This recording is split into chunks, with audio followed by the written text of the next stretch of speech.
ठीक है, अब चालू करते हैं अपना वुमेन एम्पावरमेंट का एस्से। सो आप में से आई होप कि पढ़ के आए होंगे, पीडीएफ को थोड़ा सा रीड करा होगा कि क्या क्या था उसके अंदर। अगर नहीं भी करा होगा तो कोई बात नहीं। अब जो वुमेन एम्पावरमेंट से रिलेटेड जितनी भी प्रॉब्लम्स है सोसाइटी के अंदर, उन सब चीज़ों को एक एक करके हम डिस्कस करेंगे। वो सब प्रॉब्लम एक एक तरह से क्या है, क्लब है एक दूसरे से। जैसे कि हमने क्लाइमेट चेंज में देखा था, वैसे ही वुमेन एम्पावरमेंट में भी देखेंगे सारी चीज़ों को। लेकिन उससे पहले करंट न्यूज़ में क्या था? करंट न्यूज़ में था ये, इसका इसको कोई जानता है? ये कौन है? ये है ज़ोया अग्रवाल। सो ये ज़ोया अग्रवाल, इसने क्या करा था कि ये इंडिया की क्या है कि सबसे लॉन्गेस्ट फ्लाई करने वाली वर्ल्ड की पहली लेडी है, जिसने बेंगलुरु से सैन फ्रांसिस्को तक फ्लाइट को फ्लाई करा था। सो वर्ल्ड की पहली वुमेन है जिसने 17 घंटे नॉन स्टॉप फ्लाई करा था। तो उसने अभी न्यूज़ में कुछ आया था इसके बारे में कि इसने एक स्लम ड्वेलर थी, धारावी में कोई एक लड़की रहती थी, उसको भी इसने क्या करा, पायलट बनाया।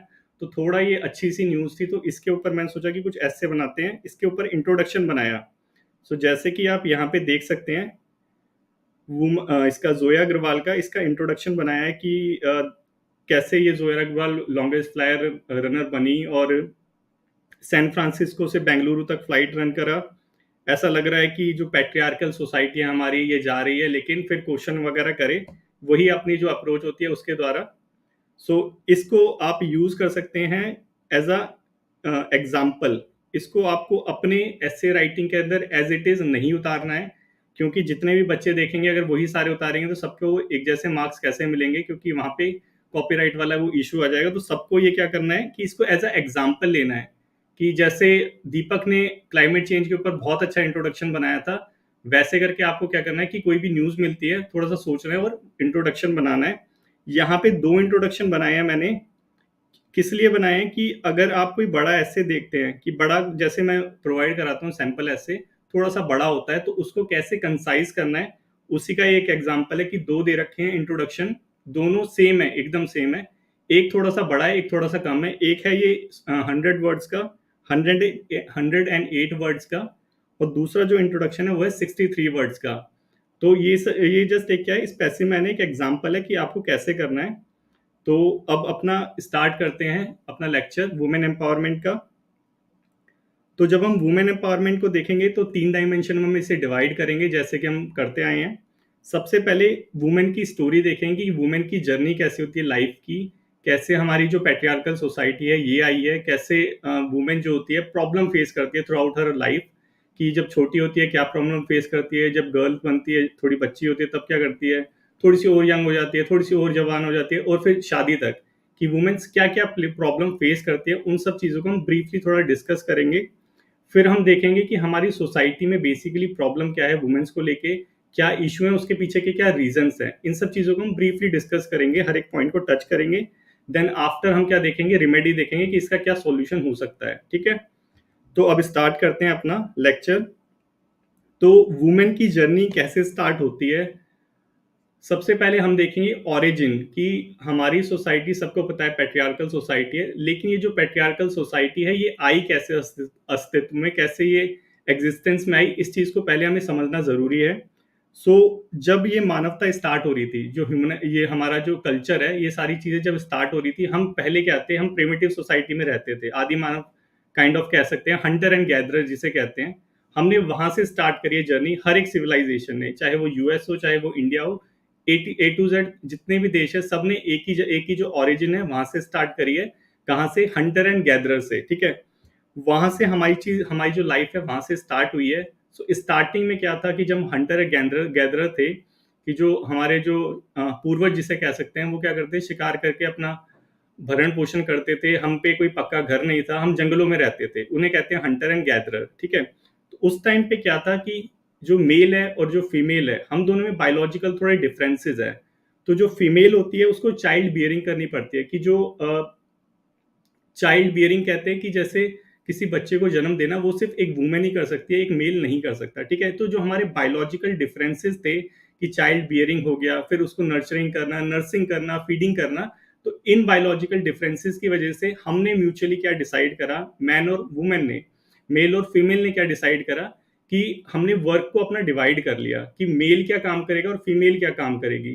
फीमेल ने डिसाइड करा कि फीमेल क्या करेगी, घर में रहेगी। जो वहाँ पे वो कच्चे घर में रहते थे, जैसे कि जंगलों में रहते हैं, वो जो नट्स वगैरह होते हैं उसको कलेक्ट कर लेगी, आग जला लेगी, खाना बना लेगी, ये सारी चीज़ें छोटे-छोटे काम कर लेगी। अब उस टाइम पे मेल पे क्या चॉइस रह गई थी? मेल पे चॉइस रह गई थी कि अब उसको हंटिंग करनी पड़ेगी, बाहर जाके शिकार करके लाना पड़ेगा, ठीक है? तो ये सारी चीज़ें स्टार्ट हुई और चलते-चलते हमारी जो पैट्रियार्की है, इसका ओरिजिन हुआ, इसका डेवलपमेंट हुआ, इसका जन्म हुआ, ठीक है? अब ये कोई गूगू टॉक नहीं है कि मैं मेरे को अपने मन से बोल रहा हूँ। ये जो आप बुक देख रहे हैं, sapiens a brief history of human kind, इसके अंदर इसके जो ऑथर है युवल नोह हरारी, बहुत ही फेमस बुक है। इन्होंने इसके अंदर अपनी बुक के अंदर ये सारी चीज़ों को डिस्कस किया गया है कि कैसे पैट्रियार्की ओरिजिन में आई, और एंथ्रोपोलॉजी में भी यही हम पढ़ते हैं कि कैसे पैट्रियार्की ओरिजिन में आई, वर्क डिवीजन की वजह से, ठीक है? तो हमने यहाँ पे एक चीज़ देखी कि पैट्रियार्की का ओरिजिन कैसे हुआ, समझ आया? ठीक है, अब देखते हैं कि ये जो इस बुक है, इसके अंदर एक एग्ज़ाम्पल दिया गया है और बहुत ही अच्छा एग्ज़ाम्पल है कि ये जो मैन का डोमिनेंस है, ये जो पैट्रियार्की है, मैन डोमिनेंस को ही पैट्रियार्की कहते हैं कि जो पुरुष हैं, उनकी चलती है, ठीक है? एक लेमन लैंग्वेज बोले कि जो हमारे मेल हैं, उनकी चलती है, उसे कहते हैं पैट्रियार्की, मेल डोमिनेंस। ये जो मेल डोमिनेंस है हमारी सोसाइटी में, ये बायोलॉजिकल नहीं है, ये कल्चरल है। तो इसको प्रूव करने के लिए युवल नोह हरानी ने अपनी बुक के अंदर यूज़ करा है कि एंशिएंट टाइम में, एंशिएंट जो एथेंस था, तो एथेंस एक जगह का नाम है, ग्रीक के पास है, ठीक है? वहाँ पे क्या था कि एथेंस में एंशिएंट टाइम में उन्होंने यूज़ करा है यहाँ पे बायोलॉजिकल सैंपल्स कि एथेंस टाइम में जो फीमेल थी हमारी, उनके जो क्रोमोसोम्स थे, वो भी XX थे उस टाइम पे, ठीक है? और जो अभी जो मॉडर्न एथेंस है, वहाँ पे जो उन फीमेल्स के क्रोमोसोम हैं, वो भी XX हैं। तो यहाँ का क्या मतलब है कि बायोलॉजिकली फीमेल बिल्कुल भी चेंज नहीं हुई है, ठीक है? अब देखते हैं कल्चरली वहाँ पे क्या चेंज हो रहा है। कल्चरली क्या था, एथेंस के अंदर, एंशिएंट एथेंस के अंदर वोट देने का अधिकार नहीं था फीमेल को, लेकिन अब जो मॉडर्न एथेंस है, वहाँ पे उनको वोट देने का अधिकार है। तो इसका क्या मतलब है कि ये जो डोमिनेंस है, ये कल्चरली है, क्योंकि अगर बायोलॉजिकली होता तो फीमेल का जो क्रोमोसोम है वो चेंज होना चाहिए था, तब उनको वोटिंग का अधिकार मिलना चाहिए था, लेकिन ऐसा नहीं है। तो इसका क्या मतलब है, ये जो पूरा डोमिनेंस बना रखा है मेल लोगों ने, जो पैट्रियार्की बना रखी है, वो क्या है, कल्चरली है, बायोलॉजिकली नहीं है। यही प्रूव करने के लिए एग्जाम्पल है, किसने यूज करा, युवल नोह हरानी ने सेपियंस में। तो आई होप आपको यहाँ तक ये समझ आया होगा कि हमारी पैट्रियार्की कैसे ओरिजिन हुई, ठीक है? अब देखते हैं कि थोड़े से ग्लिम्स देख लेते हैं कि वुमेन की लाइफ कैसी होती है, क्योंकि आपको वुमेन एम्पावरमेंट पे ऐसे लिखना है, तो थोड़ा बहुत तो डिस्कस करना पड़ेगा कि उनको प्रॉब्लम क्या फेसेस करती हैं वो अपनी थ्रू आउट द लाइफ, और ये सब लोगों को थोड़ा थोड़ा पता भी होगा। हम इसको डिस्कस करेंगे विद डेटा, ठीक है? तो जब हम ग्लिम्पसेस देखते हैं वुमेन की लाइफ के, तो सबसे पहले हम देखते हैं फीटस टाइप में, कि जब वो भ्रूण में होती है, अपनी माँ के पेट में होती है, तब जो वुमेन्स है वो क्या प्रॉब्लम फेस करती हैं, एक्चुअल में क्या प्रॉब्लम फेस करती है, कि जब वो फीटस होती हैं तो उनको जो सबसे बड़ी प्रॉब्लम फेस करनी पड़ती है वो होती है इस दुनिया में आने की। हमें हम सभी को पता है कि फेटिसाइड इंडिया के अंदर बहुत बड़ी प्रॉब्लम है, और इसको यूएनएचआरसी भी मानता है। यूएनएचआरसी क्या कहता है, इसकी एक रिपोर्ट थी, female infanticide world wide, the case for action by the UNHRC. इसने क्या बोला कि एट लीस्ट 117 मिलियन जो गर्ल्स है वर्ल्ड वाइड, इंडिया की बात नहीं हो रही यहाँ पे, वर्ल्ड वाइड बोल रहा है कि 117 मिलियन जो गर्ल्स हैं वो सेक्स सेलेक्टिव अबॉर्शन की वजह से मिस हो जाती है। तो ये मिसिंग चाइल्ड की जो प्रॉब्लम है वो हमारे किसकी वजह से आती है, फेटिसाइड की वजह से आती है, जो फीटस फेटिसाइड जो होता है, भ्रूण हत्या जिसे कहते हैं, उसकी वजह से। तो ये यूएन भी मानता है। अब इंडिया की जब बात करें तो इंडिया का जो हमारा चाइल्ड सेक्स रेशियो है, ये भी इस चीज को कहीं ना कहीं मानता है। कैसे, कि हमें सबको पता है कि हमारी इंडिया में चाइल्ड सेक्स रेशियो क्या है, कि वुमेन जो हमारी गर्ल चाइल्ड है उनकी संख्या अगर 919 है, ये नेशनल लेवल का, हरियाणा सबसे कम पे आता है, 828 कुछ है, ऐसा कुछ। तो नेशनल लेवल पे क्या है कि 919 जब गर्ल होती है, मतलब थाउजेंड मेल के ऊपर 919 क्या है, फीमेल चाइल्ड बॉर्न होती है। तो इसका क्या मतलब है कि ये जो रेशियो है ये भी कहीं ना कहीं उसकी तरफ इशारा कर रहा है कि फेटिसाइड की प्रॉब्लम हमारा इंडिया फेस करता है, और हमारा नॉर्थ इंडिया और साउथ इंडिया इक्वली इस प्रॉब्लम को फेस करते हैं, ठीक है? इतनी चीज आपको समझ आई। अब देखते हैं कि जब फीटिसाइड हो गया, उसका हमने डेटा भी देख लिया कि हाँ, प्रॉब्लम जो है जो हमारी गर्ल है, वो अपने उससे फीटस से ही अब जब माँ के पेट में होती है, वहीं से वो प्रॉब्लम फेस करना चालू कर देती है।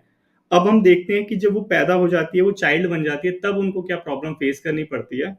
तो हम क्या देखते हैं कि उनको जब वो चाइल्ड होती है, जब वो छोटी बच्ची होती है, तो उनको जेंडर स्पेसिफिक रोल जो है, वो अटैच किए जाते हैं उनको कि उनको क्या करना है, क्या नहीं करना है, कैसे बैठना है, कैसे उठना है, किससे बात करनी है, किससे नहीं करनी, कब बाहर जाना है, कब अंदर आना है, सब चीज़ उनकी डिसाइड करी जाती है और मेल पे वो रिस्ट्रिक्शन बहुत ही कम होती है। तो ये डिफरेंसेस भी उनको देखने पड़ते हैं।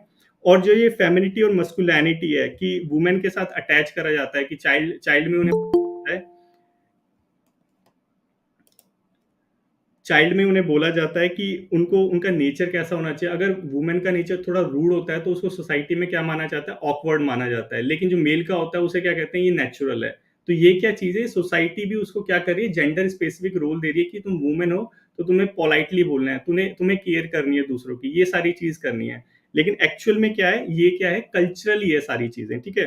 वैसे ही मस्कुलिनिटी के लिए मस्कुलिनिटी मीन्स बोले तो बॉयज़ के साथ क्या अटैच किया जाता है जब वो मेल होते हैं, तुम्हें मेल की तरह बिहेव करना है, तुम्हें रोना नहीं है, ठीक है? मेल को रोना नहीं होता, ये क्या मतलब हुआ, ठीक है?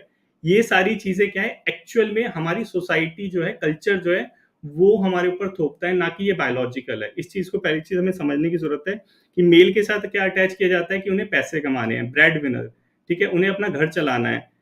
उनके साथ स्ट्रेंथ, उसके साथ पावर, उसके साथ इमोशनलेस कि मेल जो होते हैं वो थोड़े इमोशनलेस होते हैं। ये सारी जो जो हमारे जो कहते हैं कि स्टीरियोटाइप है, वो अटैच किए जाते हैं हमारे जेंडर्स के साथ।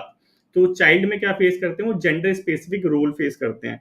फिर हम देखते हैं कि जो हमारी जो गर्ल्स हैं जो छोटी होती है, तब वो डिस्क्रिमिनेशन भी फेस करती हैं अपनी लाइफ के अंदर। कैसे करती हैं कि न्यूट्रिशनल डिफरेंसेस वो फेस करती है कि जैसे पुअर होते हैं, अगर आप सभी को पता होगा कि जो घरों में क्या होता है कि जो फीमेल्स होती हैं वो बाद में खाना खाती है ना, सारे लोग जब घर के खाना खा लेते हैं, उसके बाद जो फीमेल होती है वो खाना खाती है। कौन बोलता है ऐसे करना है, ठीक है? तो ये क्या है, न्यूट्रिशनल डिफरेंसेस भी हमें क्रिएट किए गए हैं, डिस्क्रिमिनेशन क्रिएट किया गया है कि मेल को ज्यादा प्रेफरेंस देनी है, फीमेल को कम देनी है। लैपटॉप पहला आएगा तो पहले मेल पे आएगा, फिर वो सेकंड हैंड हो जाएगा तो फिर वो फीमेल पे जाएगा।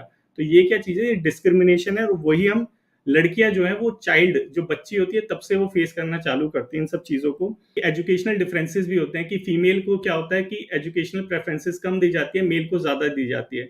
और वही जो है लिटरेसी रेट हमारा उसको रिफ्लेक्ट करता है। जो हमारा सेंसस 2011 है उसके अकॉर्डिंग जो मेल लिटरेसी है हमारी इंडिया में वो कितनी है, 78.8%। और जो फीमेल लिटरेसी है वो कितनी है, 59.3%। तो ये जो गैप है वो किसकी वजह से है, वो गैप किसकी वजह से, डिस्क्रिमिनेशन की वजह से, बॉय और गर्ल्स के बीच में। हमने पहली चीज समझी कि एजुकेशनल फ्रंट में कैसे वो डिफरेंसेस फेस करती हैं कि हायर एजुकेशन के लिए बॉय को ज्यादा प्रेफर किया जाता है। अगर तुम पे रिसोर्सेज की कमी है, घर में रिसोर्सेज की कमी है और मेल अगर है उस घर में, तो मेल को वो चाहेंगे कि पढ़े, फीमेल ना पढ़े, उसकी पढ़ाई पहले छुड़वा देंगे। ये चीज होती है, हम सभी फेस करते हैं अपनी सोसाइटी के अंदर। और वही जो है हमारा मोस्पी का डाटा सेंसस 2011 लिटरेसी रेट के थ्रू रिफ्लेक्ट करता है, ठीक है? इतनी चीज समझी हमने। अब देखते हैं न्यूट्रिशनल और हेल्थ। अब हमको पता है कि न्यूट्रिशनल वाइज, जो फूड वाइज क्या होता है कि जो मतलब हम देखते हैं कि जो न्यूट्रिशनल फूड होता है, जैसे गरीब जो होते हैं वो क्या करते हैं कि ज्यादा चीज ये नॉर्मल चीज है कि देखते हैं कि अगर घर में दूध कम आता है तो मेल उस दूध को पिएगा, फीमेल नहीं पिएगी, ठीक है? फीमेल चाय पी के काम चला लेगी। ये नॉर्मल चीज फेस करते हैं हम अपने रेगुलर लाइफ के अंदर। लेकिन जो और पोवर्टी के अंदर जी रहे हैं, वहां पे क्या होता है, और ज्यादा जो डिस्क्रिमिनेशन होता है और ज्यादा गहरा होता है। तो वही चीज हमारी एनीमिया की रिपोर्ट रिफ्लेक्ट करती है कि नेशनल जो फैमिली हेल्थ सर्वे है 2019 और 21 का डेटा क्या कहता है कि जो फीमेल के अंदर कितना एनीमिया है। एनीमिया कहते हैं आयरन की कमी होती है ब्लड में, उसको कहते हैं एनीमिया। तो फीमेल के अंदर कितना एनीमिया है, 15 से 49 ईयर की जो फीमेल है उनमें 57% वुमेन्स के अंदर एनीमिया की प्रॉब्लम है, 57%, अराउंड 60%। और मेल के अंदर सिर्फ 29%। तो ये डिफरेंसेस कैसे आ रहे हैं, क्या बायोलॉजिकल डिफरेंसेस है? ये डिफरेंसेस आ रहे हैं डिस्क्रिमिनेशन की वजह से, और यही हमारा क्या डेटा बोल रहा है। तो हमने समझा कि वुमेन ने फीटस से क्या प्रॉब्लम फेस करी, भ्रूण हत्या वाली, फिर चाइल्ड में आई, फिर उनको जेंडर स्पेसिफिक रोल अटैच कर दिए, डिस्क्रिमिनेशन फेस करना पड़ा। अब देखते हैं जब वुमेन एडोलोसेंट में आ जाती है, तब उनको क्या क्या प्रॉब्लम फेस करनी पड़ती है। और जो मेल होते हैं मेल को 100% तो नहीं बोलूंगा, लेकिन 80% मेल्स को प्रॉब्लम नहीं पता कि फीमेल क्या प्रॉब्लम फेस करती है एक्चुअल दे रहे अपनी लाइफ के अंदर, जो फीमेल को फेस करनी पड़ती है। और मैक्सिमम फीमेल इस मतलब अवेयर है कि उन्हें क्या एक्चुअल में फील होता है।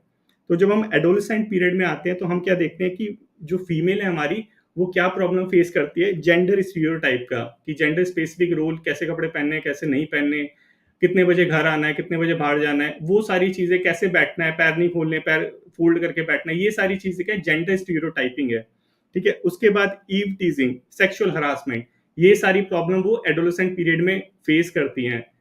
ये एकदम 100% सही है, ये करती हैं वुमेन फेस। और ये एनसीआरबी का डेटा भी कहता है, एनसीआरबी का डेटा क्या कहता है कि जो क्राइम अगेंस्ट वुमेन है वो कितना है, 4,45,256 जो केसेस हैं वो वुमेन क्राइम अगेंस्ट वुमेन के आते हैं। इसका क्या मतलब है कि 51 जो एफआईआर है वुमेन के अगेंस्ट जो क्राइम होते हैं, 51 जो एफआईआर है पर आवर लॉन्च होती है।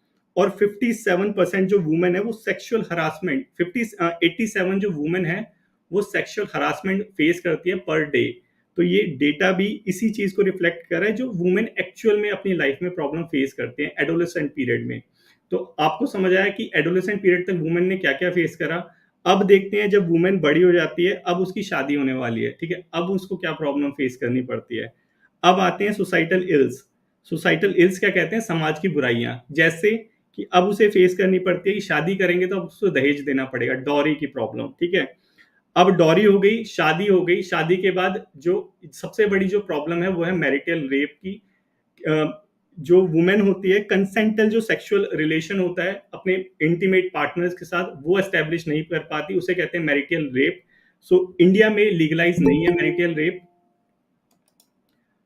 नेक्स्ट प्रॉब्लम आती है लॉस ऑफ आइडेंटिटी की, कि अब वो शादी हो गई वुमेन की, शादी के बाद उसकी जो खुद की सेल्फ आइडेंटिटी होती है कहीं ना कहीं वो खो जाती है। इसका बहुत बड़ा एग्जांपल है ऐश्वर्या राय, कि जब ऐश्वर्या राय की शादी हुई थी उसके नेक्स्ट डे इंटरव्यू आया था, उसको जो इंटरव्यूअर थी उसने बोला ऐश्वर्या, ऐश्वर्या बच्चन, तो उसकी जो खुद की आइडेंटिटी राय वो खो गई थी शादी के नेक्स्ट डे। तो ये वुमेन को फेस करना पड़ता है, और यही हमारा एनसीआरबी का डेटा भी बताता है। हमारा डेटा क्या बताता है कि वन थर्ड होता है, मतलब 33% जो डेथ होती है वुमेन्स वाले केस में वो डॉरी की वजह से होती है। ये एनसीआरबी का डेटा बताता है, ठीक है। और वही जो ऐश्वर्या राय वाला मैंने अभी एग्जांपल लिया, वो भी यहाँ पे मैंने कोट किया गया है। और एक अख्तर वाला, फरहान अख्तर की जो वाइफ थी, उसका कोई एक्टर थी, उसका नाम चेंज करके भी मिसेस अख्तर कर दिया गया था। तो ये सारी चीज क्या है एक्चुअल में जो वुमेन है हमारी वो फेस करती है। तो आई होप आपको यहाँ तक समझ आएगा कि वुमेन की लाइफ कैसे चलती है, ट्यूमल्टुअस जर्नी उनकी, कभी ऊपर कभी नीचे, क्या क्या प्रॉब्लम फेस करती है। यहाँ तक किसी को कुछ समझ ना आया तो बताइए, फिर नेक्स्ट अपना इशू उनका देखते हैं, क्या क्या प्रॉब्लम्स है उनके साथ, क्या क्या इश्यूज हैं। अब ओके। स्टार्ट करते हैं अपना नेक्स्ट इश्यूज क्या क्या है, वुमेन्स के साथ क्या क्या इश्यूज हैं। और यहाँ पे जब हम इशू को डिस्कस करेंगे तो हम देखेंगे कि अभी तक जो हमने डिस्कस करा कि लिटरेसी कम है, क्योंकि वहाँ पे क्या है कि गर्ल्स को प्रेफरेंस कम मिलती है। अब वहाँ पे न्यूट्रिशनल उनमें जो न्यूट्रिशनल लेवल पे उनमें जब डिस्क्रिमिनेशन होता है तो एनीमिया की प्रॉब्लम वो सारी जनरेट हो गई। इसकी वजह से जो एक्चुअल इशू आता है वो सारी चीजों को हम देखेंगे, और इसके पीछे का रीजन देखेंगे, कहीं ना कहीं वही है ऑरिजिन डिस्क्रिमिनेशन वाला। ठीक है, सबसे पहले हम देखते हैं क्या चीज, कि वायलेंस अगेंस्ट वुमेन की सबसे बड़ा जो इशू हमारी सोसाइटी के अंदर है, वर्ल्ड लेवल पे, इंडियन सोसाइटी के नहीं अंदर नहीं, वर्ल्ड लेवल पे ये इशू है कि वुमेन को क्या करना पड़ता है, वायलेंस फेस करना पड़ता है, चाहे वो बच्ची हो चाहे वो मैरिड हो, ठीक है। शुरू से लेके एंड तक वुमेन को वायलेंस फेस करना पड़ता है। और इसी का ये जो एग्जाम्पल है जो हम न्यूज में देखते रहते हैं कि श्रद्धा मर्डर केस, अख्तर का क्यों मर्डर, उसका जो वो था लिव इन पार्टनर था, उसका मर्डर क्यों नहीं हुआ, श्रद्धा का ही क्यों हुआ। निकी यादव मर्डर केस, तो निकी का ही क्यों हुआ, उसका जो पार्टनर था उसका मर्डर क्यों नहीं हुआ, क्यों, क्योंकि यहाँ पे वुमेन को वायलेंस फेस करना पड़ रहा है, ठीक है। यही जो चीज है ये डब्ल्यू भी प्रमाणित करता है, डब्ल्यू भी ऑथेंटिसिटी देता है अपने डेटा से। क्या कहता है कि वर्ल्ड वाइड जो है 30% जो वुमेन है उनको फिजिकल या सेक्सुअल वायलेंस फेस करना पड़ता है अपने इंटीमेट पार्टनर से या नॉन पार्टनर से, ठीक है। ये डब्ल्यू बोल रहा है। तो इस डेटा को आप अपने एस्से में यूज करना जब आप इस पॉइंट को लिखोगे, वुमेन वायलेंस अगेंस्ट वुमेन को, ठीक है। तो अब इस ये जो इशू है, हमने देखा इशू है वायलेंस वाला, इस इशू के पीछे का बैकग्राउंड क्या है, क्यों ये इशू है, प्रॉब्लम क्यों है ये, ठीक है। प्रॉब्लम की सबसे बड़ी जड़ क्या है, पैट्रियार्कल माइंडसेट कि हम अपने आप को डोमिनेंस मानते हैं। मेल क्या है कि जब घर में मेल आएगा तो सारे लोग उसके रास्ते में बिछ जाने चाहिए, है ना? ऐसे ही तो सोचते हैं मेल लोग कि जैसे ही वो घर में आएगा सारे लोग साइड साइड बैठ जाएंगे, पानी लाओ उसके लिए, पंखा ऑन करो उसके लिए, जैसे कि वो राजा आ गया घर के अंदर। यही चीज है पैट्रियार्कल माइंडसेट, ठीक है? मैं लेमन लैंग्वेज में बोल रहा हूँ। और यही चीज हमें कहाँ देखने को मिलती है? ऑनर किलिंग के अंदर। ऑनर किलिंग क्या होती है कि अगर घर की लड़की ने कहीं दूसरी कास्ट में शादी कर ली तो उस लड़की को जान से मार दो क्योंकि उसने हमारी नाक कटवा दी, ठीक है? ये क्या चीज है? ऑनर किलिंग है। क्यों नाक कटवा दी? तुम्हारी क्या प्रॉपर्टी है वो? एक्चुअल में आई एम सॉरी ऐसे बोलने के लिए, क्या वुमेन को एज अ वो प्रॉपर्टी तो ही यूज कर रहे हैं ना, तभी तो बोल रहे हैं कि उसने नाक कटवा दी। बॉय करेगा तब तो नहीं बोलेंगे वो ये चीज। तो वही क्या है, ऑनर किलिंग। और इसका जो बहुत बड़ा बहुत फेमस एग्जांपल है जिसके ऊपर एक मूवी भी बनी है, वो कौन सी है? मनोज और बबली किलिंग। इसके ऊपर एक मूवी बनी थी, गुड्डू रंगीला। तो इसको जरूर कोट करना अगर एक ऑनर किलिंग का एग्जांपल यूज करते हो। ऑनर किलिंग के रीजन क्या क्या होते हैं? इसका रीजन है इंटरकास्ट मैरिज, ठीक है? कि एक्स एक्स बिरादरी के लड़के ने वाई बिरादरी की लड़की से शादी कर ली, अगर वो नीचे की है तो फिर यहाँ पे क्या होगी? ऑनर किलिंग होगी। ऊंची है तो काम चल जाएगा, ठीक है? और इकोनॉमिकली अगर उनमें डिफरेंसेस होगा कि गर्ल जो है वो रिच क्लास की है, बॉय जो है वो लोअर क्लास का है, और रिलीजन डिफरेंसेस की इंटर रिलीजन मैरिज कर ली, तो भी ये जो ऑनर किलिंग का जो इशू है वो देखने को मिलता है। और जो मतलब कि south India, north India, India specific नहीं है ये ऑनर किलिंग, इस चीज को भी समझना। थ्रू आउट द वर्ल्ड ये प्रॉब्लम देखने को मिलती है। यूएसए में भी ये प्रॉब्लम है, ईरान में भी ये प्रॉब्लम है, इंडिया में भी ये प्रॉब्लम है ऑनर किलिंग की, ठीक है? इंडिया स्पेसिफिक प्रॉब्लम ये नहीं है, इस चीज को याद रखना। और सेकंड, जब हम रीजन देखते हैं क्यों वायलेंस आता है, तो सबसे बड़ा जो रीजन है वो क्या कि हमारे यहाँ पे जो लॉज हैं उनमें ही दम नहीं है। एक्चुअल में ये चीज है। इसीलिए क्या होता है कि जो मेल होता है वो सोचता है कि कुछ भी करो, उसके बाद अगर अगर वुमेन ने कंप्लेंट भी कर दी तो पैसे देके अपना छूट जाएंगे। एक्चुअल में यही होता है या नहीं होता? यही होता है, ठीक है? तो वीक इंप्लीमेंटेशन ऑफ लॉ, इसके लिए लॉ कौन सा है? एक हमारा सेक्शन है, सेक्शन 28 डोमेस्टिक वायलेंस एक्ट 2005, ठीक है? ये क्या है? ये लॉ बना रखा है वुमेन की प्रोटेक्शन के लिए, डोमेस्टिक वायलेंस अगर होता है तो, ठीक है? 2005 में आया था। इसको कोट करना। अब इसको कोट करोगे तो साथ में ये भी कोट करना कि एक्चुअल ग्राउंड में क्या हो रहा है। तो अब तुम्हें एक चीज जान लेनी चाहिए, अपने दिमाग में डाल लो कि ये लॉ बनाया किसने? गवर्नमेंट ने। अब इस लॉ में क्या क्या कमी है, क्या क्या इंप्लीमेंटेशन नहीं हो रहा है, ये गवर्नमेंट तुम्हें नहीं बताएगी, वो अपनी बुराई नहीं करेगी। तो अब जो इंडिपेंडेंट मीडिया है वो तुम्हें बताएगा कि लॉ इंप्लीमेंट हो रहा है या नहीं हो रहा। तो उसी को यहाँ पे कोट करा है, द वायर है, एक न्यूज एजेंसी है, उसने क्या बोला कि ये जो हमारा डोमेस्टिक वायलेंस जो एक्ट है, ये अनरिपोर्टिंग, मतलब यहाँ पे बताया कि इसका इम्प्लीमेंटेशन क्या है? इसका इम्प्लीमेंटेशन बहुत वीक है, द वायर ने बताया। और कहाँ कहाँ वीक है? बिहार में, कर्नाटका में और मणिपुर में क्या है कि अंडर रिपोर्टिंग रहता है। यहाँ पे बताया कि 40% अगर केस आते हैं तो 8% ही रिपोर्ट करते हैं। और मैक्सिमम जो लोग हैं वो इस चीज को फेस करते हैं कि पुलिस स्टेशन में जाते हैं कि वहां पे मिलेगा न्याय, लेकिन वहां पे क्या होता है कि थोड़ी देर तुम्हें बिठाते हैं, दो उसको सुनाते हैं, दो तुम्हें सुनाते हैं, उसके बाद थोड़े पैसे लेते हैं और अपने अपने घर जाओ। तो यही क्या चीज है? Under reporting. की वायलेंस करा, वायलेंस करने के बाद तुमने सोचा कि अब कंप्लेंट करने के बाद तुम्हें न्याय मिलेगा, गए तुम पुलिस स्टेशन, पुलिस स्टेशन में जाके उसने फिर तुम्हें ही सुना दिया, ठीक है? और तुमसे ही पैसे लेके फिर तुम्हें भेज दिया। जो एक्चुअल में लॉ इंप्लीमेंट करना था, जो सारी चीजें करनी थी, वो उसने नहीं करी। इसको यहाँ पे एक मिनट रुको और यहाँ पे अपने दिमाग में एक क्वेश्चन करना कि ये सारी चीजें क्यों होती है। ये जब हमारी क्लास खत्म होगी इसका आंसर तुम्हें तब मिलेगा। ये क्लास नहीं, 15th क्लास, तब तुम्हें आंसर मिलेगा कि एक्चुअल में क्या होता है। क्योंकि सारे टॉपिक इंटर रिलेटेड है, सब टॉपिक घुमा फिरा के सारी चीज अटैच है एक दूसरे से, ठीक है? यहाँ पे बताऊंगा एंड में एकदम, जब हम जुडिशरी पढ़ेंगे कि एक्चुअल में क्या होता है, लॉ इम्प्लीमेंटेशन वीक क्यों है हमारे इंडिया में। वो जब हम जुडिशरी वाला चीज पढ़ेंगे तब हमें समझ आएगा। तो यहाँ हमने समझा कि क्यों डोमेस्टिक वायलेंस होता है। सेकंड थिंग कि हमारे यहाँ पे लॉज तो हैं, बहुत सारे लॉज हैं, उसका इम्प्लीमेंटेशन बहुत वीक है। वीक किस लिए है कि जो हमारी पुलिस है वही सेंसिटिव नहीं है, एक्चुअल में बताएं तो ये बात है, ठीक है? और इसी को द वायर, हमारा जो न्यूज एजेंसी है, इंडिपेंडेंट न्यूज एजेंसी है, वो अपने डेटा से इसको ऑथेंटिसिटी प्रोवाइड करती है, प्रमाणित करती है, ठीक है? अब देखते हैं कि थर्ड थिंग क्या है, क्यों वायलेंस होता है। अब आप सभी लोगों को पता होगा कि जो वुमेन अर्निंग कर रही है, ठीक है, अच्छी सैलरी अर्निंग कर रही है, उसके साथ जो वायलेंस की प्रॉब्लम है ना के बराबर होती है। अगर होती है तो वो तुरंत जाती है कोर्ट में और डाइवोर्स ले लेती है। क्यों? क्योंकि वो इंडिपेंडेंट है, ठीक है? इकोनॉमिकली वो इंडिपेंडेंट है। इंडियन सोसाइटी में लोग बोलते हैं डाइवोर्स के केसेस बढ़ रहे हैं। क्यों बढ़ रहे हैं? क्योंकि वुमेन हमारी एम्पावर हो रही है, इसलिए केसेस बढ़ रहे हैं कि वुमेन अब सुन नहीं रही है मेल की, अब वो उसकी गुलाम नहीं रही है, इसलिए केसेस बढ़ रहे हैं। ठीक है, तो यहाँ पे थर्ड रीजन क्या है? इकोनॉमिक स्टेटस वुमेन का, कि वुमेन टोटली क्या है, मेल के ऊपर डिपेंड है।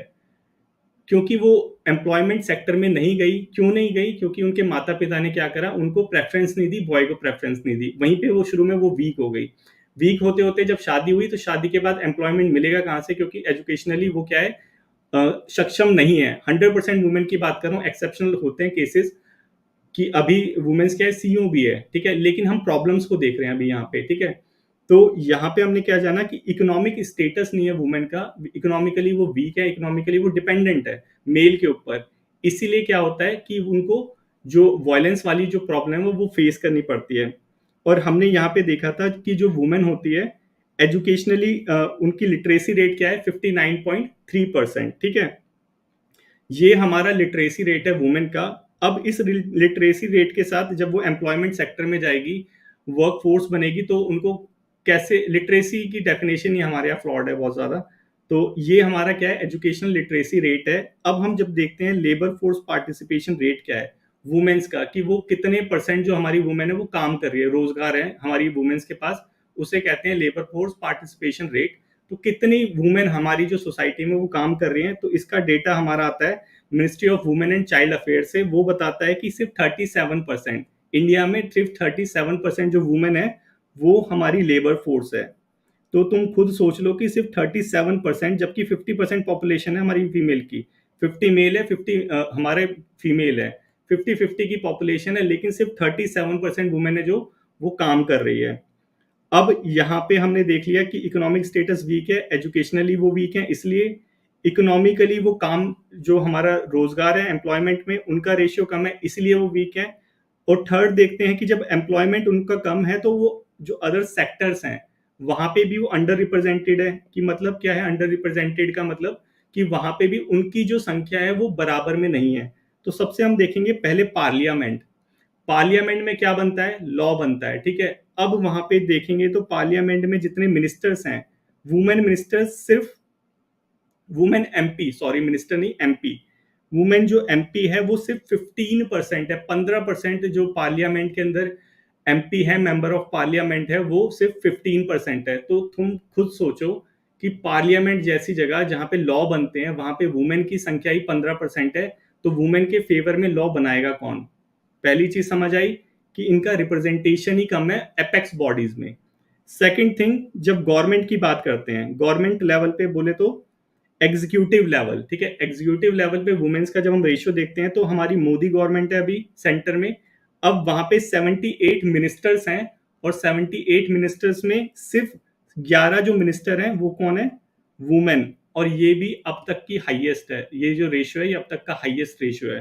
तो तुम खुद सोचो कि जब एग्जीक्यूटिव लेवल पे जो मिनिस्टर्स हैं उनमें सिर्फ 11% वुमेन है, तो वुमेन के फेवर में लॉ इम्प्लीमेंट कौन करवाएगा? क्योंकि वुमेन की संख्या ही कम है।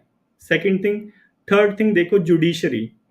अब जब हम जुडिशरी की बात करते हैं, तो supreme court of India, supreme court of India में 34 जजेस हैं, including chief justice of India. सिर्फ 3 वहां पे कौन है, फीमेल चीफ, फीमेल जजेस हैं, सिर्फ 3 फीमेल जजेस हैं 34 में। तो यहाँ पे अब तुम खुद सोचो कि जब उनका रिप्रेजेंटेशन अपेक्स बॉडीज में इतना कम है, तो उनके फेवर में लॉ कौन बनाएगा, उनके फेवर में लॉ इंप्लीमेंट कौन करेगा, और उनके फेवर में लॉ को अप्लाई कौन करवाएगा? क्योंकि सारी जगह कौन बैठे हैं, मेल डोमिनेंस है, और इसी को पैट्रियार्की बोलते हैं। तो तुम्हें पहली चीज समझ आई कि जो वुमेन वायलेंस है, ये वायलेंस तो सिर्फ एक इशू है, इसके पीछे का जो बैकग्राउंड है, इसके पीछे का जो बैकग्राउंड है कि क्यों ये सारी चीजें हो रही हैं, वो बहुत ही ज्यादा ब्रॉड है। कि हर एक चीज से, माइंडसेट से लेके रिप्रेजेंटेशन तक वुमेन अंडर है, अंडर रिप्रेजेंटेड है। इसीलिए क्या है, ये हमें प्रॉब्लम फेस करनी पड़ती है। इतना समझ आया? यहां तक किसी को कोई प्रॉब्लम?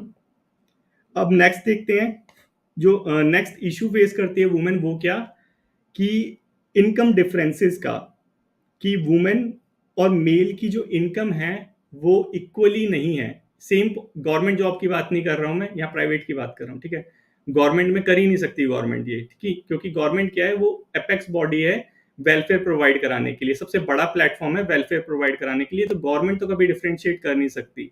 यहाँ बात हो रही है नॉर्मल जॉब्स की। नॉर्मल जॉब्स में क्या है कि वुमेन को कम सैलरी दी जाती है, ठीक है, इक्वल पे नहीं है बोथ जेंडर्स के लिए। और ये मैं नहीं कह रहा, ये कह रही है फोर्ब्स की रिपोर्ट। फोर्ब्स क्या है, इंटरनेशनल एक वो है मैगजीन छापता है ये वाला, और बहुत अच्छी बॉडी है। ये क्या कहती है कि वुमेन जो है, वुमेन जितना अर्न करती है, कितना करती है, 60% लेस देन मैन। कि मैन और वुमेन की अर्निंग के अंदर 60% का डिफरेंस है। जो वुमेन है हमारी, वो 16% कम अर्न करती है, ये फोर्ब्स कहता है। अब नेक्स्ट देखते हैं हम कि वर्ल्ड इनइक्वालिटी रिपोर्ट 2022 क्या कहती है हमारी। ये कहती है कि जो मैन है, ये इंडिया की बात हो रही है, वर्ल्ड इनइक्वालिटी रिपोर्ट 2022 इंडिया में क्या कहती है कि जो मैन है इंडिया के अंदर, जितना भी लेबर की इनकम होती है, जितना भी अर्निंग होती है, टोटल अर्निंग 100% अगर अर्निंग है तो उसमें 82% कौन देता है, मेल देता है, और सिर्फ 18% फीमेल देती है। ये वाला देखो वर्ल्ड इनइक्वालिटी रिपोर्ट को। तो ये कहीं ना कहीं किसकी तरफ इशारा कर रहे हैं कि जो दोनों जेंडर्स हैं उनके बीच में क्या चीज है, इनकम डिफरेंसेस है। ठीक है, ये चीज हमने समझी। अब देखते हैं कि इनकम डिफरेंसेस है क्यों, इन सब चीजों का बैकग्राउंड क्या है, वहीं पाएगा हमें जहां से हमने शुरुआत करी थी। सबसे पहले फिर दोबारा से चलो एजुकेशन लेवल पे। वुमेन को एजुकेशन कितनी प्रोवाइड करा रखी है, 59.3% हमारी वुमेन कौन है, लिटरेट है हमारी इंडिया में। ठीक है, अब ये जो लिटरेट वुमेन है, ये जाएंगी जॉब के अंदर, तो इनको पहली बात तो जॉब में डिफरेंसेस देखने को मिलेंगे। हमने ऊपर ही देख लिया था, ये सारी चीजें अंडर रिप्रेजेंटेशन है। लेबर फोर्स पार्टिसिपेशन रेट में इनका जो पार्टिसिपेशन है वो ही कम है, 37% है। तो ये जो वुमेन जाएगी, अब इनको कौन देगा जॉब, इनको जॉब करनी पड़ेगी कहाँ पे, इनफॉर्मल सेक्टर्स में, लो पेइंग जॉब्स में। और ये मैं नहीं बोल रहा, ये वायर कह रही है कि जो 94% वुमेन्स है, 94%, ये 94% कौन सी वुमेन है, जो लेबर फोर्स पार्टिसिपेशन में है, जो काम कर रही है, उन वुमेन्स की बात हो रही है। जो घर में है उनको तो भूल ही जाओ, वो तो फ्री की लेबर है एकदम। डोमेस्टिक जो वर्क करती है जो वुमेन हमारी, वो फ्री की लेबर है, उनको तो पैसे मिलते नहीं। ये बात हो रही है जो काम करती है, जिनको पैसे मिलते हैं। ठीक है, तो वायर हमारा जो न्यूज़पेपर एजेंसी है वो कहते हैं कि 94% जो हमारी वुमेन्स है वो अनऑर्गेनाइज सेक्टर में काम करता है। अनऑर्गेनाइज सेक्टर होता है जहां पे ना तो तुम्हें पे स्लिप मिलेगी, ना तो तुम्हें पेड लीव मिलेगी, ना तो तुम्हें कोई कोई पर्क्स मिलेंगे, ना कोई बेनिफिट मिलेगा।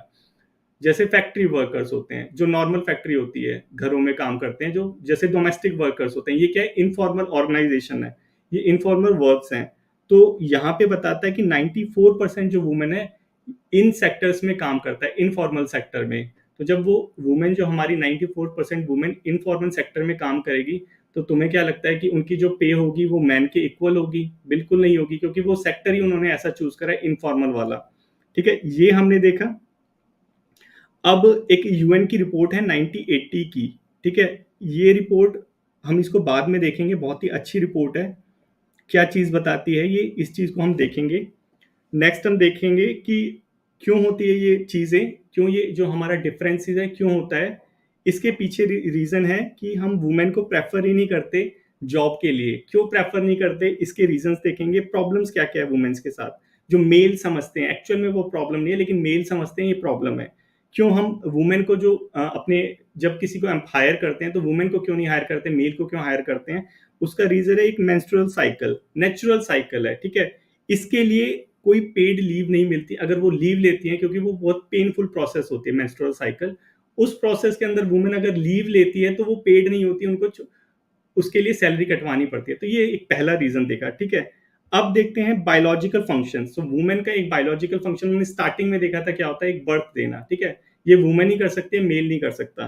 तो इसकी वजह से क्या होता है कि हमें पता है गवर्नमेंट सेक्टर में तो मैटरनिटी लीव मिलती है, लेकिन what about the informal sector, जहाँ पे उनको ऑलरेडी पे कम मिल रही है, क्या वहां पे उनको पेड लीव देंगे? मैटरनिटी लीव के लिए पेड लीव मिलेगी? बिल्कुल नहीं मिलेगी। और वहीं पे क्या आ जाएगा, उनकी जो वर्किंग है, जो वो काम करती है, उसमें गैप आ जाएगा। लेट्स से कि अगर वुमेन काम कर रही है और वो मैरिड है, ठीक है, शादी होगी, अब उसको प्रेगनेंसी के उसमें ड्यूरेशन में जाती है, तो अब उसको लीव जब लेनी पड़ेगी, तो जो एम्प्लॉयर है वहां का, जहाँ पे वो काम कर रही है, तो उसका जो काम है वो हैम्पर करेगा। इस चीज को ध्यान में रखते हुए जो हमारे मोस्ट ऑफ द एम्प्लॉयर्स हैं, वो अनमैरिड वुमेन को ज्यादा हायर करना प्रेफर करते हैं कंपैरेटिवली टू मैरिड वुमेन। ठीक है, ये चीज आप सभी को पता होगा कि एसबीआई ने भी अपनी एक, तो एसबीआई की वैकेंसी में उन्होंने नोटिफिकेशन में लिखा था कि इस वैकेंसी को वही वुमेन फिल कर सकती है जो या तो अनमैरिड हो, मैरिड हो तो वो प्रेगनेंसी में ना हो।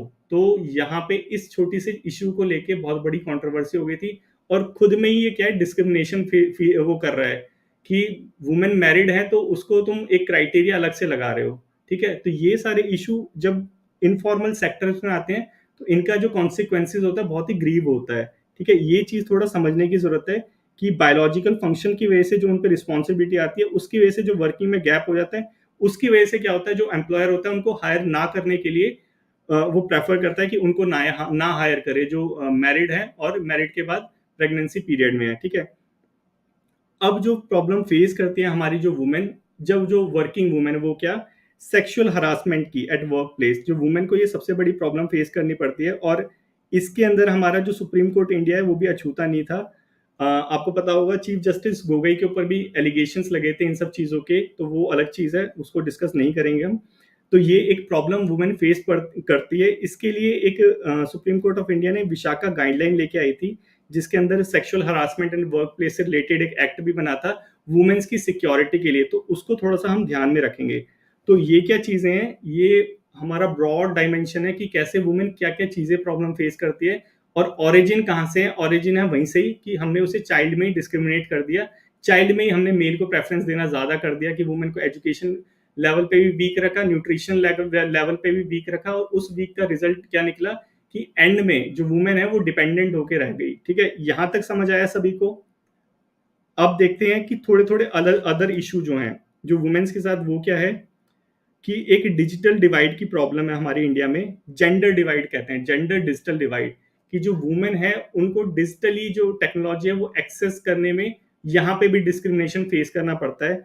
कि टूल, टेक्नोलॉजी और स्किल की यहाँ पे बताया कि 33% जो इंडिया में वुमेन्स हैं, वो सिर्फ सिर्फ 33% जो वुमेन्स हैं इंडिया में, वो सिर्फ फोन यूज करती हैं, सिर्फ 33% वुमेन।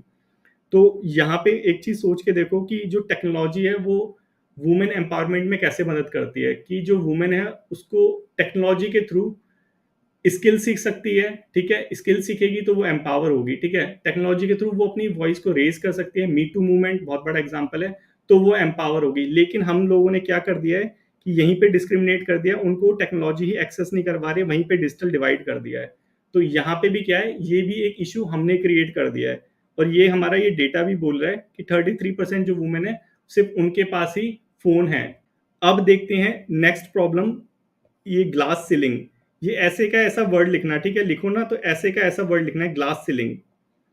ग्लास सीलिंग क्या होती है, ये देखो, ये वाली, ये दिख रहा है, इसे कहते हैं ग्लास सीलिंग।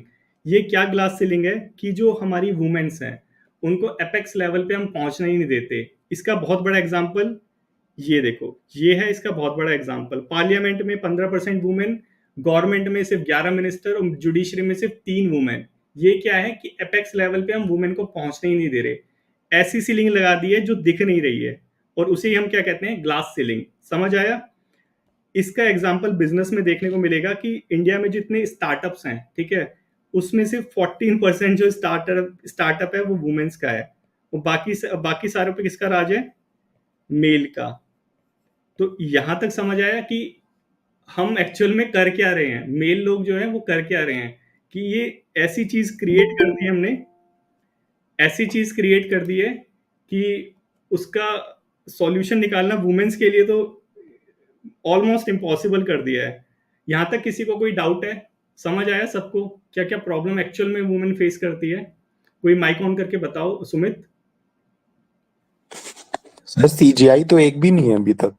सी हाँ, सीजीआई तो एक भी नहीं है अभी तक।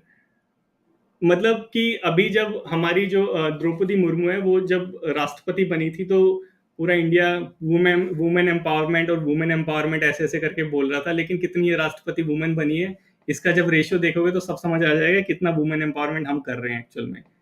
तो ये सारी चीजें इंटर रिलेटेड है अभी, और जब हम डायमेंशन देखेंगे और जब टॉपिक्स देखेंगे तो पता चलेगा कि वहां से भी हम वुमेन को क्या कर रहे हैं, कि ताला लगा रहे हैं उनकी सक्सेस के ऊपर, और दिखाई नहीं दे रहा है वो सारी चीजें। तो ये सारी चीजें समझना पहले ज्यादा इंपॉर्टेंट है। जब समझोगे तभी लिख पाओगे, बिना समझे तो लिख नहीं पाओगे। कि तुम्हें एक्चुअल में पता होना चाहिए कि पीछे से हो क्या रहा है, डोमेस्टिक वायलेंस हो रहा है तो पीछे का बैकग्राउंड क्या है, क्यों डोमेस्टिक वायलेंस हो रहा है, क्यों जो वुमेन है वो अपनी आवाज को नहीं उठा पा रही, क्योंकि पूरा हमने क्या कर दिया, उसको डिपेंडेंट बना दिया है। ठीक है, यहां तक समझ आया। अब हम डिस्कस करते हैं क्या रेमेडीज हो सकती है, कैसे इसका सॉल्यूशन निकालें। अब जब ऐसे लिखेंगे तो एंड में तो अच्छा अच्छा लिखना ही पड़ेगा, सारी चीज गवर्नमेंट की बुराई तो नहीं कर सकते ना। या तो इंट्रो में थोड़ा उसको अच्छा बता दो और पूरा उसको फिर बता दो कि क्या क्या तुम कर रहे हो कमियां, और एंड में थोड़ा सा अच्छा बता देंगे, ताकि क्या होगा कि पॉजिटिव जो अप्रोच होती है वो आ जाएगी, नहीं तो बोलेंगे ये क्रिटिसाइज ही करता जा रहा है। तो अब देखते हैं रेमेडीज क्या क्या हो सकती हैं, कैसे कैसे सॉल्यूशन निकाल सकते हैं। तो जब हम वुमेन एम्पावरमेंट की बात करेंगे तो रेमेडीज भी 3 लेवल पे निकल सकती है। पहली चीज तो गवर्नमेंट को निकालनी पड़ेगी, सबसे पावरफुल जो ऑर्गेनाइजेशन है, सबसे पावरफुल जो प्लेटफॉर्म है वेलफेयर का, वो सिर्फ गवर्नमेंट है। गवर्नमेंट से ज्यादा पावरफुल कोई नहीं है, कोई भी एनजीओ नहीं है, कोई भी नहीं है। सबसे पावरफुल जो ऑर्गेनाइजेशन है, बॉडी जो है, वेलफेयर का प्लेटफॉर्म जो है वो है गवर्नमेंट।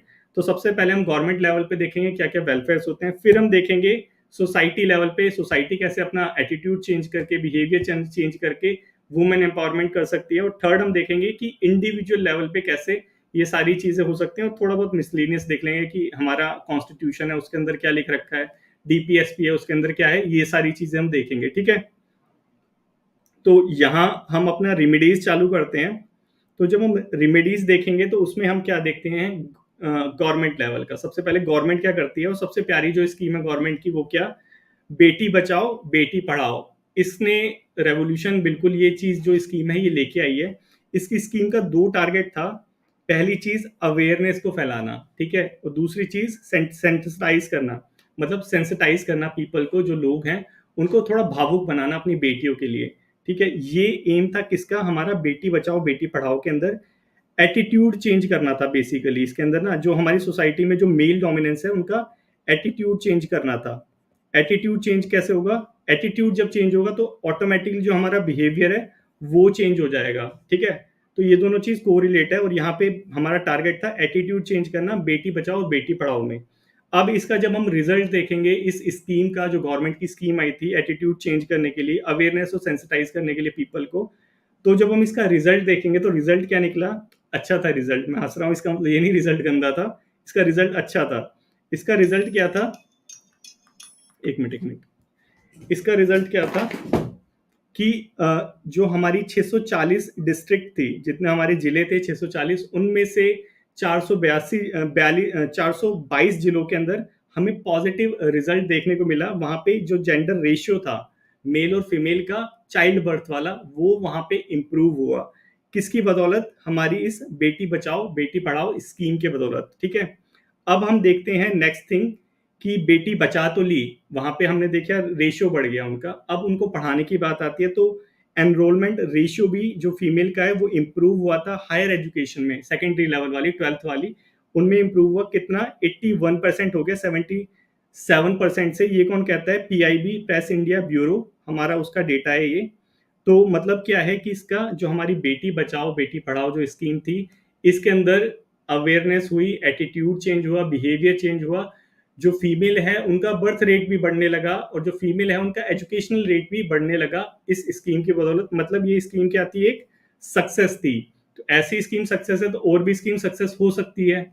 ठीक है, अब नेक्स्ट देखते हैं और क्या क्या चीज हो सकती है कि ये और स्कीम है, जैसे महिला पुलिस वॉलंटियर। ये क्या है कि जैसे हमारी जो सोसाइटी होती है, सोसाइटी के अंदर हमने देखा कि जो पुलिस है वो सेंसिटाइज नहीं है इश्यूज को लेके। हमारे पास लॉज हैं लेकिन इम्प्लीमेंटेशन उसका लॉ नहीं होता। तो हमारी गवर्नमेंट ने क्या करा, मोहल्ला ये महिला पुलिस वॉलंटियर्स बना दिए कि जो हमारी सोसाइटी है उनमें से ही 2-3 लोग क्या है वॉलंटियर बन जाएंगे, कि अगर कोई केस आता है, किसी घर में डोमेस्टिक वायलेंस होती है, तो वो वहां पे इनिशिएट करेंगे, कॉल करेंगे पुलिस को, और वो पूरा केस लेके जाएंगे और मॉनिटर करेंगे कि कैसे कैसे सारी चीज चल रही है। तो ये वो चीज है, महिला पुलिस वॉलंटियर्स की जो लॉ है उनका इम्प्लीमेंटेशन कैसे स्ट्रॉन्ग करा जाए। ठीक है, ये चीज समझी। सेकंड थिंग, थर्ड देखते हैं कि निर्भया वाला।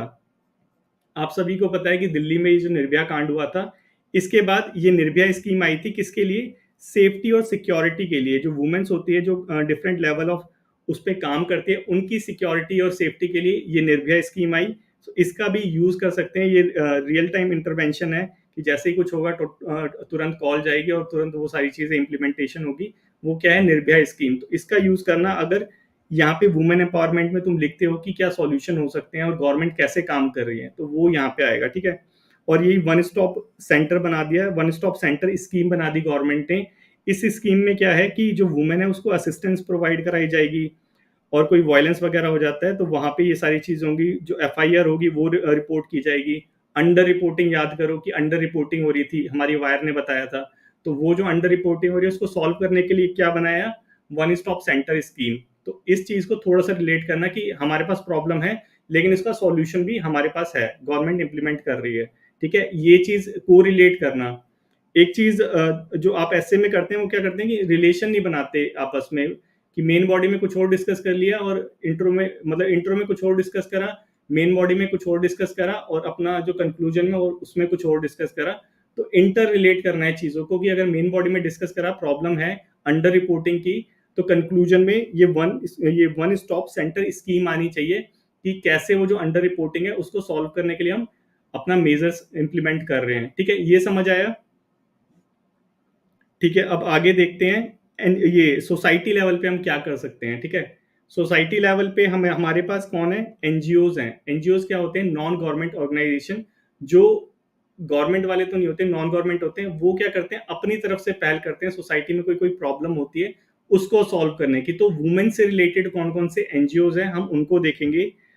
जैसे यहाँ पे है नई रोशनी, शांति सहयोग, ये क्या है, एक एनजीओ है, दिल्ली बेस्ड एनजीओ। ये क्या करता है, जो स्लम में वुमेन्स रहती हैं, जो झुग्गी झोपड़ी में वुमेन्स रहती है, उनको ये वोकेशनल ट्रेनिंग प्रोवाइड कराता है, उनको ट्रेन करता है ताकि उनको क्या होए, उनको जॉब मिले अच्छी सी, ठीक है। तो वो क्या है, वुमेन एम्पावरमेंट वाला इश्यू है कि सोसाइटी लेवल पे एनजीओ कैसे वर्क कर रहे हैं ग्राउंड लेवल पे वुमेन को एम्पावर करने के लिए, ठीक है। वैसे ही एक हमारा नॉन फॉर प्रॉफिट ऑर्गेनाइजेशन है अक्षरा। ये बहुत एपेक्स वाले हैं, इनका नाम लिखना, ठीक है। ये फेमस है सारे लोग।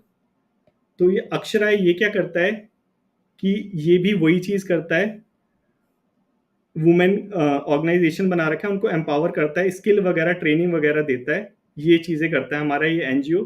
तो बेसिकली सोसाइटी लेवल पे क्या हो रहा है, जो हमारे एनजीओ है वुमेन को एम्पावर करने के लिए उनको स्किल प्रोवाइड करा रहे हैं, ठीक है। ये चीज़ हमने देखी। अब देखते हैं कि जो एक ये होता है सेल्फ हेल्प ग्रुप होता है।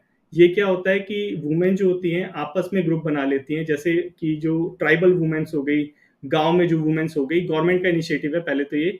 एसएचजी जो है यहाँ पे क्या करती है कि वुमेन 4-5 वुमेन आपस में इकट्ठी हो जाती है, ग्रुप बना लेती है, उसे हम क्या कहते हैं, self help group.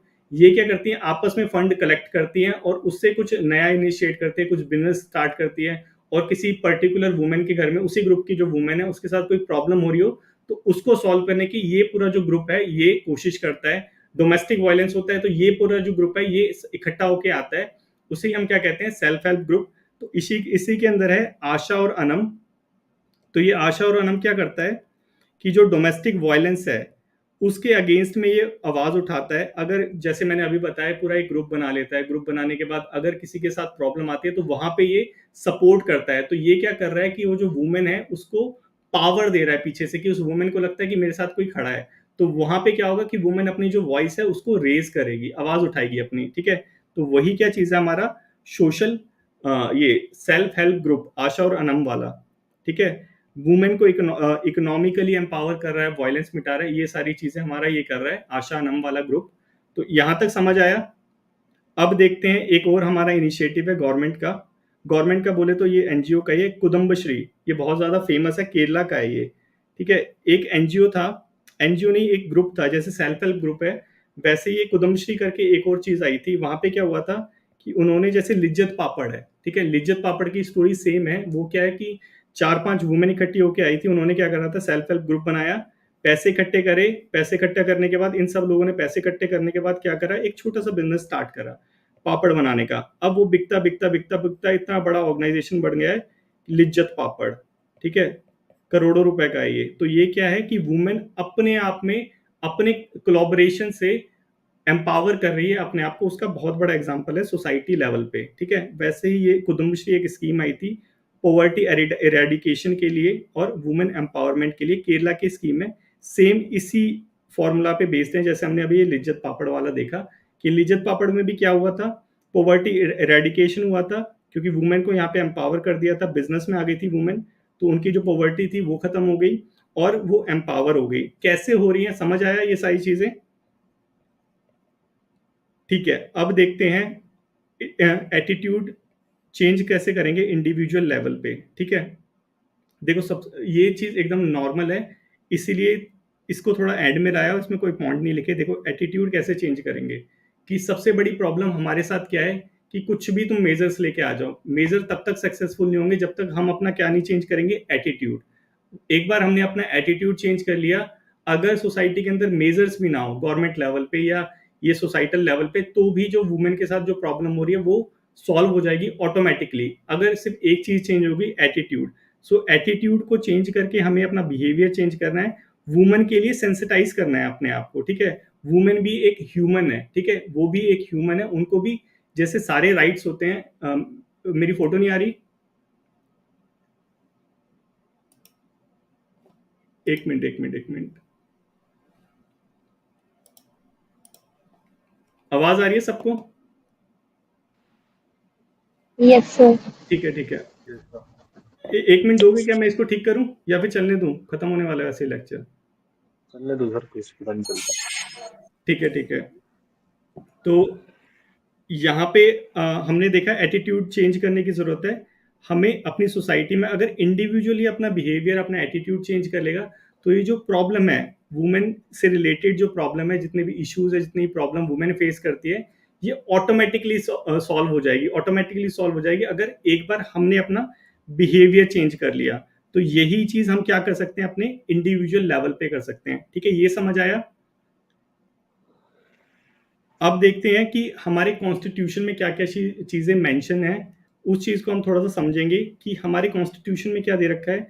Fundamental rights दे रखे हैं। अब वुमेन क्या है, वो भी ह्यूमन है, वो भी सिटीजन है, तो उनको भी ये जो फंडामेंटल राइट्स है वो इम्प्लीमेंट होते हैं। तो क्या क्या फंडामेंटल राइट्स है, एक है आर्टिकल 14 इक्वालिटी, कि यहाँ पे चाहे वो मेल हो चाहे वो फीमेल हो, इरिस्पेक्टिव ऑफ देयर जेंडर, उन सबको क्या है, इक्वल फंडामेंटल राइट्स है, इक्वालिटी है, कि अब वहां पे हम डिस्क्रिमिनेशन नहीं कर सकते। तो ये भी क्या है, कॉन्स्टिट्यूशन भी अपने आप में वुमेन को एम्पावर करने के लिए एक आर्टिकल लेके आया है, उसका ये एग्जाम्पल है। 15 आर्टिकल 15 क्या कहता है कि डिस्क्रिमिनेशन नहीं होगा, जो हमारे जेंडर है, हमारे जो सेक्सेस हैं, डिफरेंट सेक्सेस, मेल और फीमेल, इनमें डिस्क्रिमिनेशन हम नहीं करेंगे। ठीक है, इनमें जब जॉब एम्प्लॉयमेंट प्रोवाइड कराएंगे तो वहां पे हम डिस्क्रिमिनेशन नहीं करेंगे, ये भी हमारा क्या है, फंडामेंटल राइट्स है। और इसी की वजह से क्या होता है कि गवर्नमेंट जॉब में डिस्क्रिमिनेशन देखने को नहीं मिलता, क्योंकि ये पब्लिक बॉडी पे इंप्लीमेंट होता है ये वाला फंडामेंटल राइट्स, प्राइवेट पे नहीं होता। अब देखते हैं आर्टिकल 16। आर्टिकल 16 क्या कहता है, इक्वल इक्वल सॉरी, ये जो 15 वाला था ये था इसके लिए, एजुकेशन के लिए, 16 है एम्प्लॉयमेंट के लिए। आर्टिकल 16 क्या कहता है, ये भी हमारा फंडामेंटल राइट है कि एम्प्लॉयमेंट में हम डिस्क्रिमिनेशन नहीं करेंगे डिफरेंट सेक्सेस में।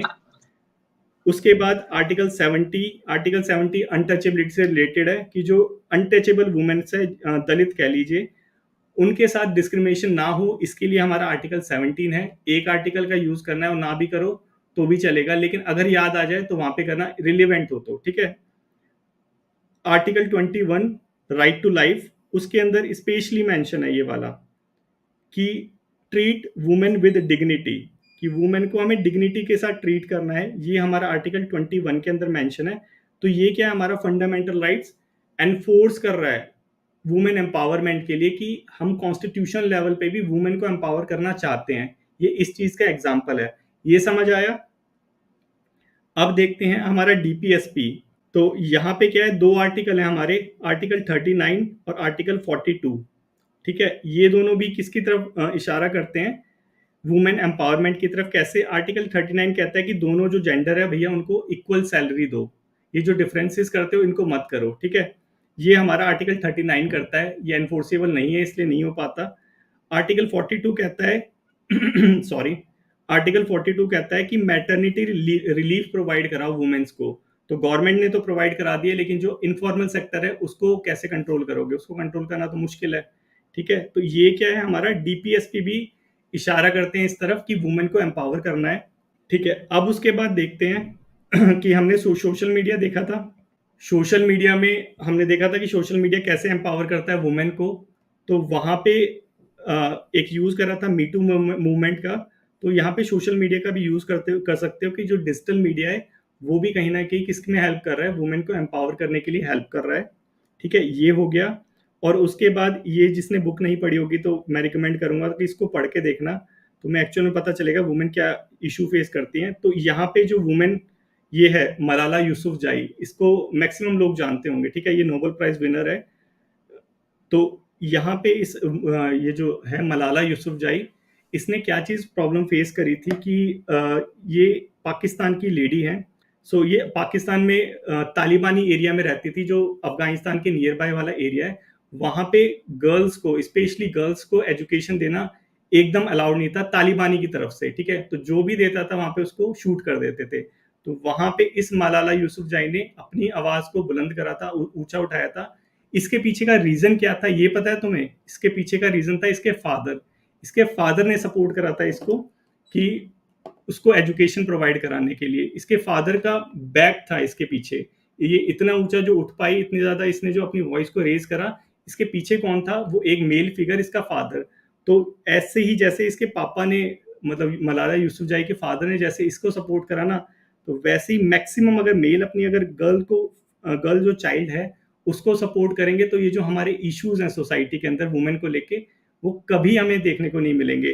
तो इसी पॉज़िटिव नोट्स के साथ आप भी अपने एसे को ख़त्म कर सकते हैं कि जैसे मलाला यूसुफ़ज़ई ने ये बोला था कि we realise the importance of our voice when we are silenced, कि जब हमें चुप करा दिया जाता है, तब हमें पता चलता है कि हमारी आवाज़ की क्या वैल्यू है।